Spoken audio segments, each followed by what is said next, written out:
You're listening to Plenary Session number 3 at the Reach Australia National Conference in 2026. We prioritise resources fruitful for you and for your ministry. If you do find it helpful, can you give $5 to help support the people and the network behind it? Your gift helps us to make more gospel-centred resources available at churches across the nation. Hi, my name's Chris Rooleht. I serve on the... Oh, we got some pathway analysis fans in the room. This is good. Okay, good start. I serve on the Reach Australia team and I oversee the Church Consult team. And today what I want to give you is a simple tool that you can take back home to be able to use to assess your pathway. Sam mentioned it in the Q&A, which was a very helpful segue into this little section, to assess the health of your pathway so that you might love the flock to an even greater degree. Now, there's two ways that you can use the pathway to assess the health of the flock. One way is you can think about who are the people at each stage along the pathway. So one thing we say in Church Consults is you have a pathway whether you like it or not. It's just whether it's a deliberate one that loves people or a haphazard one where people slip through the cracks. So you have a pathway. And there are two ways that we can think about assessing the health of the pathway. The first is think about the people. So who are the people who have been welcomed into your church that you are thinking, are they a believer? Are they an unbeliever? What's the next step for them? Do they need to come along to our evangelistic course, or do they need to come along to our Belong course, for instance? You're thinking, who are those people, so that, if you were here for the session with Greg earlier on, OPPP, who are the people responsible for each step of the pathway? You can say to those people, hey, here's your pool of people that we'd love for you to care for at this point in their discipleship journey. So that's one way, and the Hunter guys do that. They organise their church database, church management system around these as categories and use their people categories for these so that they know exactly who is where and they can care for people. Again, this is all about loving people. The second way, so that's more of an objective way of looking at your pathway health and seeing who's tracking along it. The second way, which is the one that we're going to do now, is more of a subjective assessment that you can do with your team. Now, hands up in the room who's had a church health consult, been part of one before? Amazing, so you'll be familiar with this. What we do is we walk through this, we do what I've just said, talk through all of the stages of the pathway, and we want everyone in the room to give each stage a score out of 4. Why 4 and not 5? Because you can't be in the middle.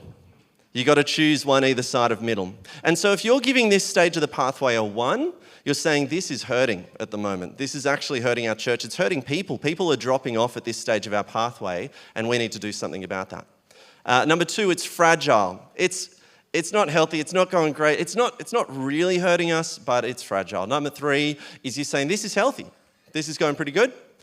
Number 4 is this is really contributing to growth. This is going amazing. We've seen answered prayer. We've seen God at work in this stage of the pathway in people's discipleship. We should probably be speaking at the next year's Reach Australia conference on this part of the pathway. It is going great. So you do that, but the really critical thing about scoring each step of the pathway is that you're thinking about the outcome of each step of the pathway and not the ministry activities contributing towards it. Let me say that again. At each step of the pathway, you want to think about the outcome. Are we actually seeing people welcomed into our church rather than just, do we have a welcoming team? Because we care about whether people are actually being discipled more than we care about having the things that we think are doing the job that they're supposed to do, but maybe they're not actually. And that's where the pathway is really helpful. It helps you to assess how are we going in our ministry and to prioritise what do we need to work on first. Now, I just want to say that your ministry activities come into the picture a little bit. Let me give you an example of a hypothetical scenario that might not be hypothetical for you in the room. Let's think of 2 churches in an area where there aren't many evangelical churches around. And sadly, one of those churches shuts down. And so you're over here in your church that's healthy and going well, and you suddenly have a whole flock of people who come and join your church. And so you do the pathway analysis that day, and you think, aware, yes. Welcomed, yes. Established in church, absolutely. But if you don't give a little bit of an eye to your ministry activities around that, and you have nothing that's established or a program or a structure to help those things happen, in 6 months you're going to be in a bit of trouble. So the gravitational pull well and truly needs to be the outcome, Think about it, we talk about church is for the believer with an eye to the outsider. That's kind of a little bit of how I think about this. It is about outcome. Think about the outcome and have an eye to the ministry activities, but we want to think about the outcomes. Okay, I want to show you the tool now and how you can use it. And the best way to do that is by having a live example that we can draw from. So, James McCleary has kindly put up his hand. Give him a hand. This is good.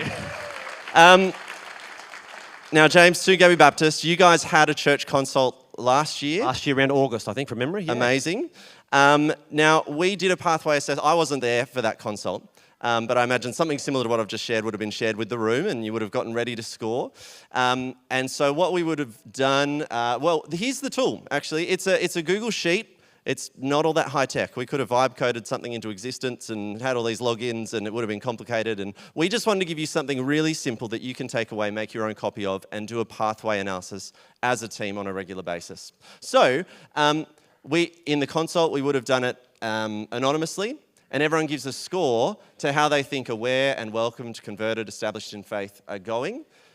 In this tool, if we can just go to the left of that, you can name which instance it is. So 10 a.m., all in, it should say August, but September, that's when you did the pathway analysis. And this is just for the 10 a.m. congregation. You guys have a 5:30 as well. Yeah. But this is just for the 10 a.m. And so everyone in the team who you want to get there, it could be your senior leadership team, it could be your staff, could just be people who you think need to have a weigh in on this.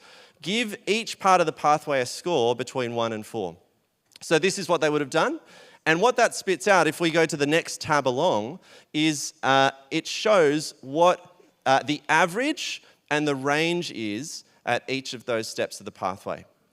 Now, James, when you saw this happen in the room, what were some of the conversations that happened as a result of seeing everyone's averages? Well, some of the conversations, after we looked at this and watched it, some of the conversations that came out of that was really around aware and just thinking about our awareness within our community and what that looks like. And we've actually had to go away from that, thinking about that area. Now, mission, our vibe was it was around that.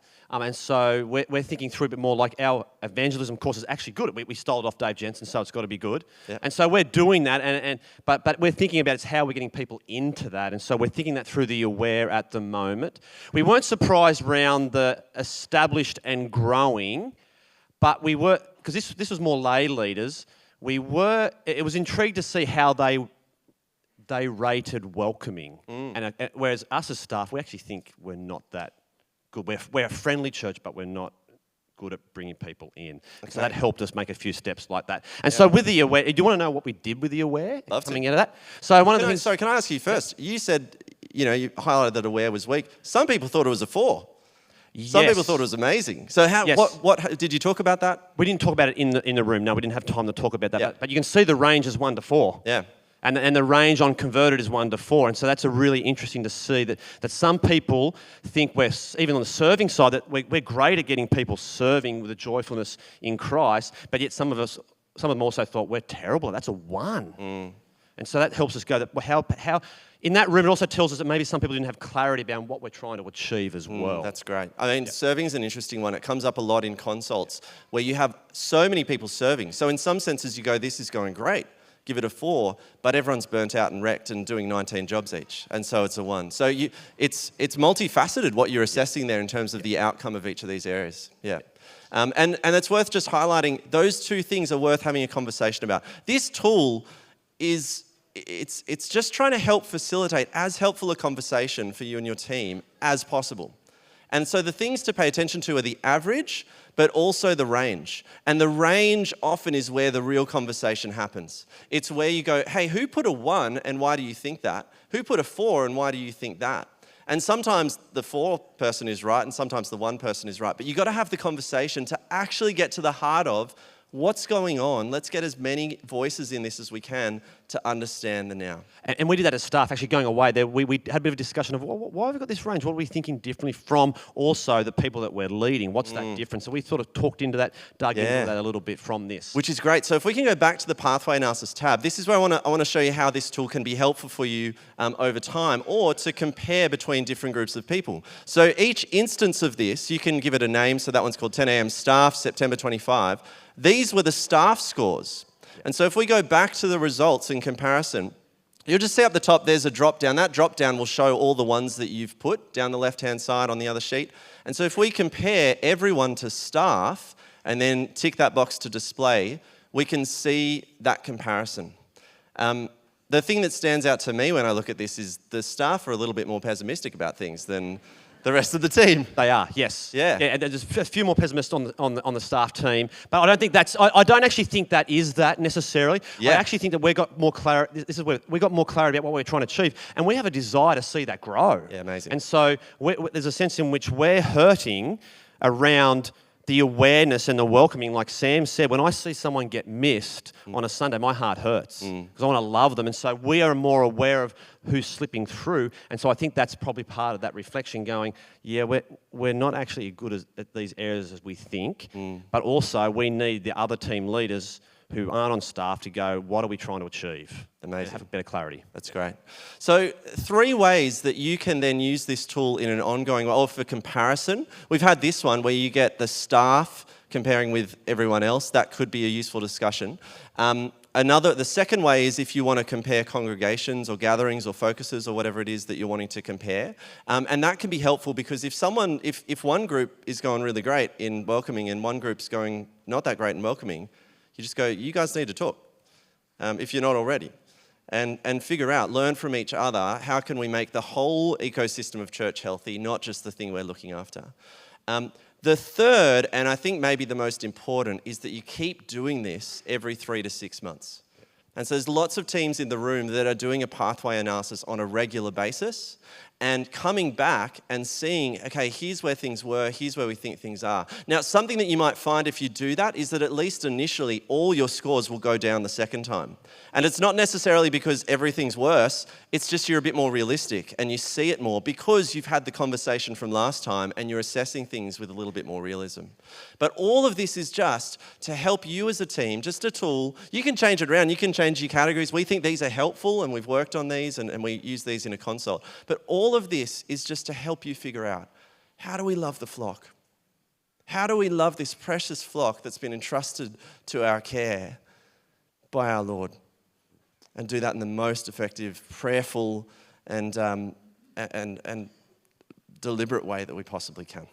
So I want to put on the screen now a QR code. This is where you can get your copy. How much is it cost? It's free, Scott. It's free.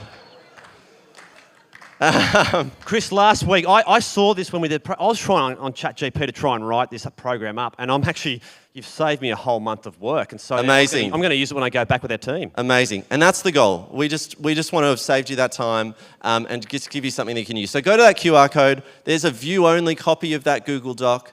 Just go File, Save Copy in your own Google Drive, and you can use that going forward. So I hope that's helpful. Thanks, Chris. Let's give him a warm welcome. And we're now going to invite up our next section where we're going to invite up Andrew Hurd, Cathie Hurd, Joe Clark and Mike Sams. I'll get you to introduce yourselves. All right. Okay, great to have you back together. Look, I've been having a great morning. I just think it's so engaging. It's what we're trying to do is sort of move through how you put all this together, how you think about building church life and so on. There's transitions that need to be made, of course, from big church down to medium church down to small, but our challenge is, as Reach, we've got all of that in the room. And so many of us have done the kind of 15, 20, 50 and so on, and we need to work all that out and translate together. It gives you a headache. But what we want to do now is, what we've got up here is, we've had the ordinary team, now we've got the special team.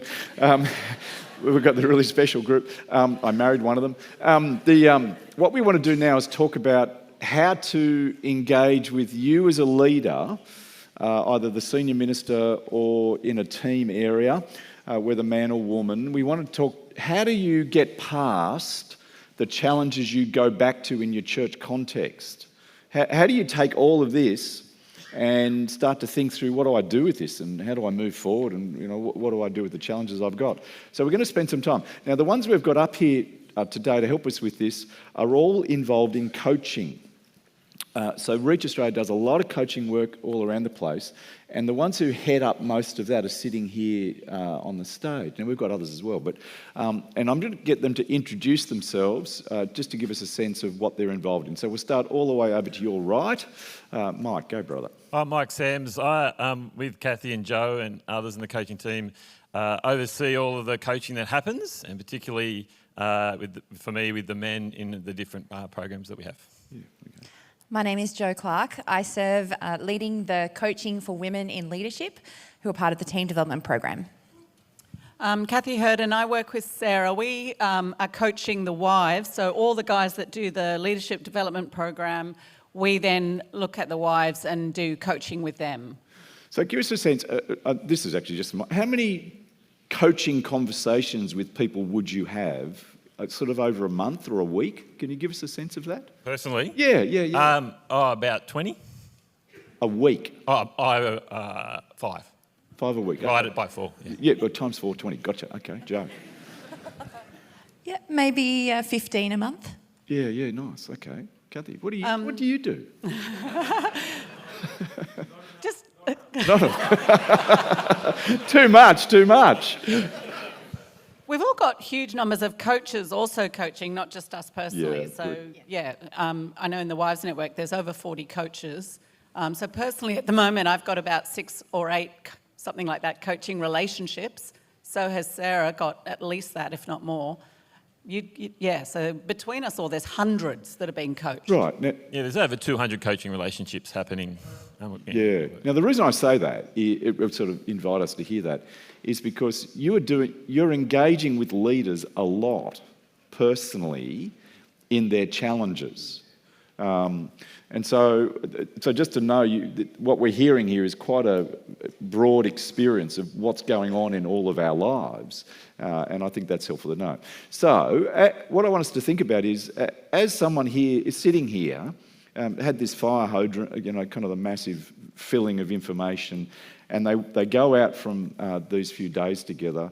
They've realised they've got to have 6 people who follow them to be the team to make the whole hunt of work thing happen, and they're going, how am I going to do all of that? They come up sort of next Monday, and they sit at their desk and they go, I just can't eat this elephant. What am I going to do? Give us the kinds of things you find. So Mike, let's start with you. What are the kinds of things you're seeing senior leaders get hit by that create blockages for them, that stop them? Yeah, you got lots of areas that you want to work on, and even just from this morning, never mind the whole conference, you may be thinking there's a lot. Where do you start? And it's thinking through what's the nature of the problem. So it could be that you've just got to stop and think through what are the options of the area that I'm trying to work on and land, I'm going to go that way. But sometimes it's a bigger problem. You've heard a lot during the conference on an area you want to work on, but you still don't understand it. And maybe it's a skill issue that you've got to develop in, or it's a knowledge issue. And so you're trying to figure out, how do I develop that skill? And so you may go, I can't do it because you haven't got that yet. Yeah. So if you understand the nature of the problem, that helps you actually go forward. And sometimes the last thing I'll say is that it's not necessarily choosing between something or a skill or knowledge issue, it's something about you. There's a blockage with you making that leap. It could be a fear or something that if you deal with that in you as a leader, in leading yourself, that's the starting point. Yeah, helpful. Joe, give us what are you finding? So in women in leading in various team contexts, what are the things you're finding? I think one of the most common things is that women in leadership are often, they're wanting to join their senior leader in what he's trying to bring about, having done the the development program. And particularly in meetings, they're wanting to sharpen how do we do meetings, perhaps a quarterly outcome meeting or strategic meetings. And that can create a frustration or a grind or a challenge of how do we actually make this change? What do we need to do? And so perhaps there will be women going home having loved what they've learnt here at the conference, and they're thinking, okay, we need to change our meetings. How do I have these conversations with my leader about what we need to change? Are we in the same place? That's often they're asking me, how do I do this with my senior leader? And so there's a bit of a knowledge piece there of I need some skills to navigate this conversation. I want to do really well. I want to love my leader. But also, maybe there's some fear, maybe there's some concern, maybe there's a challenge there for the heart. And so I'm in the coaching posture, my goal is to ask questions to help that leader work it out for themselves. I'm not trying to necessarily train them. I'm trying to help them build the skill of how am I going to work with my senior leader moving forward, particularly in this area that I'm bringing. And so, yeah, that's a big one. I'm now noticing that people are asking, how do I engage with my senior leader as we try to make change, particularly in the area of meeting together? Yeah, interesting. So the meetings become quite a significant thing for men and women. They're working together. Great. Yeah, Cathie, what do you find? For wives, I think a conference like this, I see two potential pendulum swings. One is to go home and want to do everything and be in too many things, be a bit of a loose cannon in the church ecosystem. So you're talking about the wife. The wife, so for wives. And I think it's important after a conference like this, you can be very inspired to go home and be clear about your role in the ecosystem. And this is a word to the senior pastor. Sometimes you may have appointed lots of people to ministry roles, but forgotten your wife who is sitting next to you and having a conversation with her. And sometimes in that absence of a conversation, wives will make up their own role. And it's actually helpful to be shown where you can serve and have clarity of who's over you, where are you leading. So that's actually conversations and coaching that we're having to do a fair bit of. Go and talk to your husband about where you can serve. The other is in the opposite direction. A conference like this can be quite intimidating, and you can feel like I have no place in the whole ecosystem. And so it's urging her that everyone is needed, the work is huge, everyone has a part to play. And again, to the senior leader, your wife, as within many other people in church that may not yet be part of it, just how can you bring them all on board and make the most of all the people, including for her? Jo? One other thing I've noticed in some of my coachees is it's almost like the conference is the sugar hit. You're on a high until you get home and you open your notes and you're like, whoa, what do I do with all this? Wonderful, and you crash. And so I was just speaking to a coach, a woman in leadership, a few days ago, and she said, Jo, I've come to so many Reach Australia conferences. I've done part of the program. I love it. I want to do it. I'm so keen. And I don't feel like I'm moving the dial at all. And it's just, she was in tears. In that moment, the greatest thing we can do is love that sister in Christ by encouraging, of course, in their walk with Jesus, but by asking questions in that lovely coaching posture. Tell me more. What are you thinking? And so that's what I had to restrain myself from comforting her straight away. Ask some questions, help her think it through, particularly because actually I think she knew which way. There were a few options of what she needed to do. She just needed to pick one. And so the questions I was asking were helping her think through, what should I do? I've got these options before me of how I spend my time and what particularly I prioritise. And my goal was to let her work that out with me. And I just picture this room going home and letting each other do some of that work together. Oh yeah, what are you thinking? Tell me more. What do you think would work? How do you think you want to do that? Rather than saying, oh, it's okay, you'll get there. Just letting them work it out for themselves. That's what I love about coaching. Just on this, so are you seeing people get stuck and then unstuck? Yeah, absolutely. And part of being able to get unstuck is you can only get unstuck if you know what is stuck. And it's not necessarily the issue, it's the problem you have with that issue.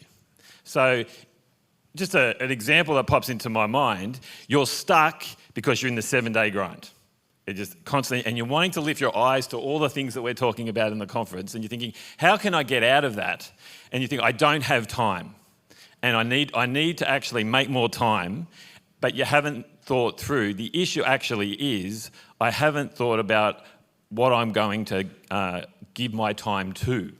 And so I've got to wrestle with the time changing what I do. But for another person with the same issue, it's not about the time that they have, it's that they're not convinced that they should step up and work on other things and maybe not be in the ministry all the time. And if you're not convinced of that, same issue, same problem, but a very different solution to getting unstuck. That's helpful, isn't it? So you can have the same experience of being stuck, but there can be different reasons for it. And part of what you guys do and the coaching team does is help people work out what that issue is. Now, you use a little... You wanted to jump in there, go. I'm picking up body language, Cathie. Yeah. Well, I'm probably going to say what you're going to say. Yeah. So sometimes it can be a fear to move forward. It can be it's too much, and the fear cripples you. And it's actually really helpful with a coach to actually even talk about that, because sometimes that can just help deal with it and stop it just being the big thing that blocks you. But it can also be knowing, what do I do first? It's a bit of a strategy. So one of the things these guys work with is a little acronym. So who wants to give us the acronym and tell us what it is? You go. Yeah. It's good, ScoMo. And it was really awkward when we really started to talk about it at the same time that he was running the country. But S, all problems, actually can be found in these 4 things. Yeah. So if you think about it, it's like diagnosing. Like you go to the doctor, they have a lot of diagnoses. We just got 4, so it's a lot easier. You've got a problem in which you think, I don't think I know it or I have the ability. It's a skill or knowledge problem. There's something I've got. You've heard something today or this week and you think, I kind of get it, but I don't quite know what to do. I need to go further. I need to understand it. I need to develop that skill. That's the knowledge. That's the K. I've jumped around the wrong way, but that's a knowledge or skill problem. The bigger one, the strategy problem, that's not, I've got a strategic planning issue problem. It's, I've got a strategy problem because I know I should do this thing. I just don't know which road to go down. That's the S, the strategy. Because I could go down this road and run all of these programs, or we could go down this road and just not run any programs and just get individuals to do this thing. They're 2 very different options. But you know how to do both, so it's not a knowledge problem. The M. So I know it's not. I know how to do both. I just haven't worked out which strategy is the best one. Yeah, that's it. That's it. Good. That the motivation is that there's something blocking you. The great question that we ask, it's not super hard. You could probably do it for yourself. What's stopping you? Which is really a nicer way of saying, what's the fear that you have about if that goes down that road for the future? And just a little tip there. Notice Mike used the word what, not why. Yep. So it's a really funny head thing. It's because emotions need context.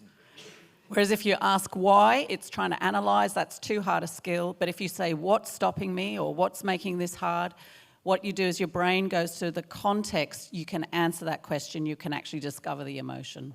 I was going to say a better answer, but that's good. That's a good try. Yeah, good. Yeah. Excellent. And the last one, so you got strategy, knowledge or skill issue, motivation. The last one, obstacle. Now, they're all obstacles, right? Like every problem is an obstacle. There's something that's not working.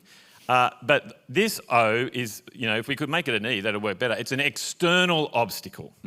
Okay, so it's something that is outside of your control that you can't change. You've got to deal with it differently. You may need to think about, how is this a God opportunity for you to think about what's next for your church or for you? How are you going to cope with this? It's often a time where you empathise and grieve. As a coach, you empathise and grieve and pray for the person because it can be difficult.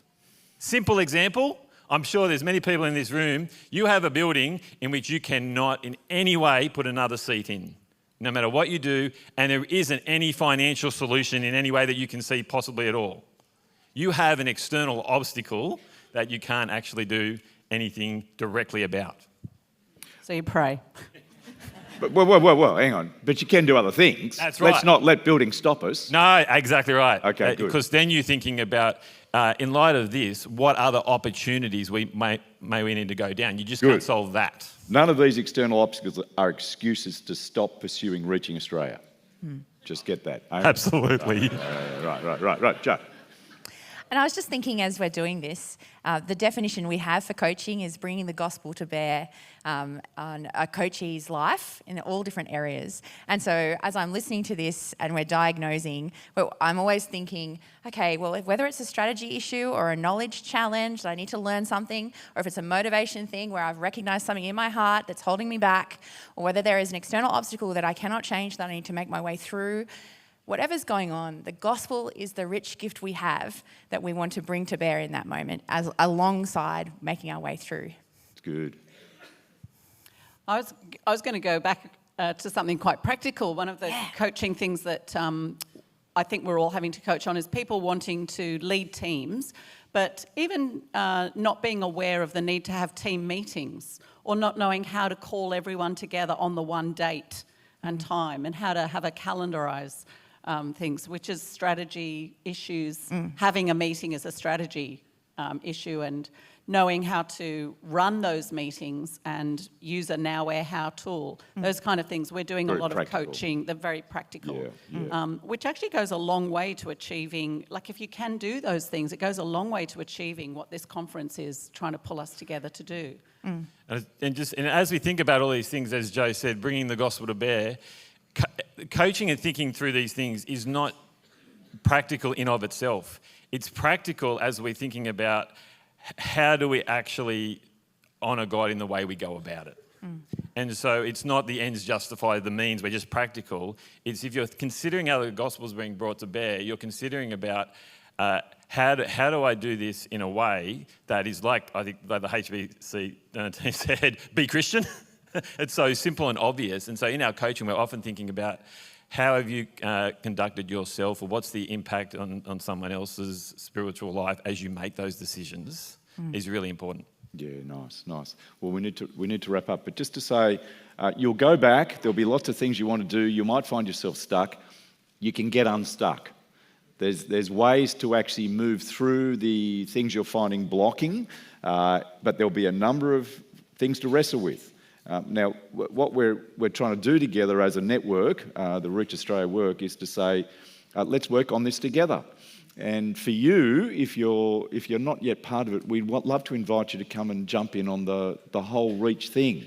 Come to the conference, yeah, absolutely. But to be part of the leadership development program, you get a coach, your wife gets a coach. To get into the team development program, your teams get involved, and you actually have an opportunity to have a whole bunch of stuff happen with you together with others that will help you move through a whole series of blockages that are happening, that we can progress the work. We can actually see this country won for Christ under God by the mysterious, wonderful power of the Holy Spirit through His Word.